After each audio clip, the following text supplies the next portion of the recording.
সাৱধান 1 মাৰ্চত ঘৰৰ পৰা ওলালে সাৱধান হাতত মাত্ৰ কেইটামান দিন বাকী আছে 1 মাৰ্চৰ পৰা অসমত হলনি হ'ব 6টাকৈ নিয়ম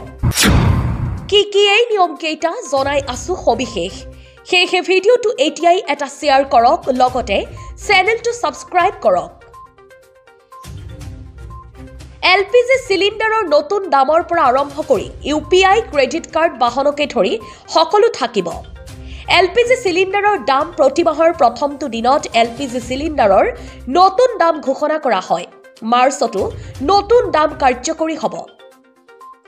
1 ফেব্ৰুৱাৰীত বাণিজ্যিক সিলিন্ডাৰৰ মূল্য 48.50 টকা বৃদ্ধি পাইছিল বিগত 4 মাহত সৰ্বমুঠ 94 টকা বৃদ্ধি পাইছিল বাণিজ্যিক সিলিন্ডাৰৰ মূল্য এই কাৰণে 1 মাৰ্চৰ পৰা এইবোৰৰ নতুন দাম কাৰ্যকৰী হ'ব পাৰে গুগল পে ব্যৱহাৰ কৰা সকলৰ বাবে ভাল খবৰ এটিৰ পৰা মুখেৰে কলেই টকা লেনদেন হৈ পৰিব 1 মাৰ্চৰ পৰা আপুনি প্ৰতিমাহে অন সিকিউৰড এছবিআই ক্ৰেডিট কাৰ্ডত 3.75 টকা বিত্তীয় চাৰ্জ দিব লাগিব ইয়াৰ উপৰিও বিদ্যুৎ পানী এলপিজি আৰু গেছ আৰু অন্যান্য উপযোগী সেৱাত 50,000তকৈ অধিক টকা পৰিশোধ কৰিলে 1% অতিৰিক্ত চাৰ্জ দিব লাগিব মাৰ্চত দেশৰ বিভিন্ন প্ৰান্তত প্ৰায় 13 দিন বন্ধ থাকিব বেংক অৱশ্যে অসমত মাত্ৰ 6 দিনহে বন্ধ থাকিব বেংক কিয়নো বেংকৰ বন্ধ ৰাজ্যভেদে বেলেগ হয় 1 মাৰ্চৰ পৰা সলনি হ'ব দেশৰ গাড়ী চালকৰ নতুন নিয়ম উলংঘা কৰিলেই হ'ব পাৰে 5 বছৰৰ জেল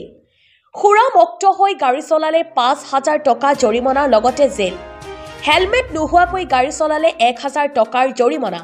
লাইসেন্স নোহোৱাকৈ গাড়ী চলালে 5,000 টকাৰ জৰিমনা সিট বেল্ট নোহোৱাকৈ গাড়ী চলালে 1,000 টকাৰ জৰিমনা বাইকত 3 জন উঠিলে 1,000 টকাৰ জৰিমনা 18 বছৰৰ তলৰ ল'ৰা-ছোৱালীয়ে গাড়ী চলালে 25,000 টকাৰ জৰিমনাৰ লগতে 5 বছৰ জেল হ'ব অভিভাৱকৰ এইকেইটা আছিল আজি দিবলগীয়া আপডেট ভিডিওটো চাই কেনে পালে নিশ্চয় কমেন্ট কৰিব আৰু এনেকুৱা ধৰণৰ ভিডিও পাই থাকিবলৈ এতিয়াই চেনেলটো সাবস্ক্ৰাইব কৰক ধন্যবাদ নিউজ এক্স ৰিপোৰ্ট ট্ৰিক্স বাই মোমেৰ